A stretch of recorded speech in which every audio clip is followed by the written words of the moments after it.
Hi guys, welcome to my channel. అందరూ ఎలా ఉన్నారు? బాగున్నారా? నేను కూడా చాలా బాగున్నానండి.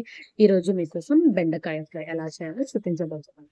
ఈ విధంగా ఒకసారి బెండకాయ ఫ్రై చేసుకోండి. జిడ్డు లేకుండా చాలా బాగుంటుంది. ఇంకా సాంబారు, రసం, పెరుగన్నం ఎందులోకి వేసుకొని తిన్నా కూడా చాలా బ్యూటిఫుల్ కాంబినేషన్ అన్నమాట. ఇంకెందుకు ఆలస్యం, ఈ రెసిపీ ఎలా చేయాలో చూద్దాం. అందుకోసం ఒక హాఫ్ కేజీ బెండకాయలు తీసుకొని ఇలా చిన్న చిన్న ముక్కలుగా కట్ చేసుకోండి.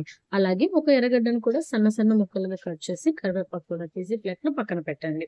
ఇప్పుడు స్టవ్ ఆన్ చేసి బాగా పెట్టి అందులో ఒక 6 స్పూన్ల నూనె వేసి ఆ నూనె కాగిన తర్వాత అందులో ఆవాలు, జీలకర్ర అవి వేసి చిట్లిన తర్వాత అందులోనే ఇంగువ, నెక్స్ట్ ఉద్దిపప్పు ఉంది కదండి, ఒక గుప్పెడు ఉద్దిపప్పు వేసి పచ్చనిపప్పు కొంచెం వేసుకోండి. ఇవి ఎక్స్ట్రా ఫ్లేవర్ ఇస్తాయి అన్నమాట, మంచిగా తగులుతుంది.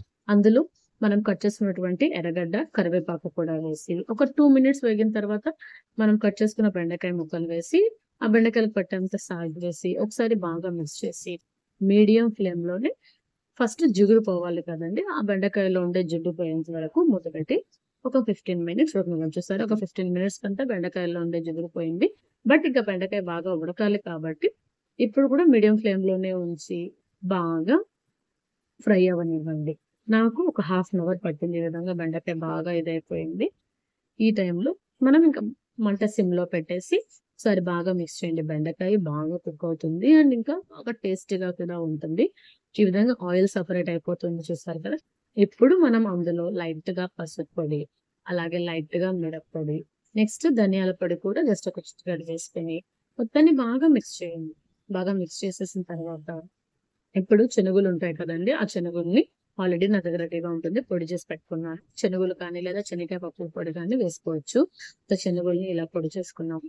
దాన్ని ఒక 2 స్పూన్లు శనుగుల పొడిని వేసేసి బాగా మిక్స్ చేసి ఈ పొడి వేసిన తర్వాత జస్ట్ ఒక 2 మినిట్స్ వేయించండి చాలు.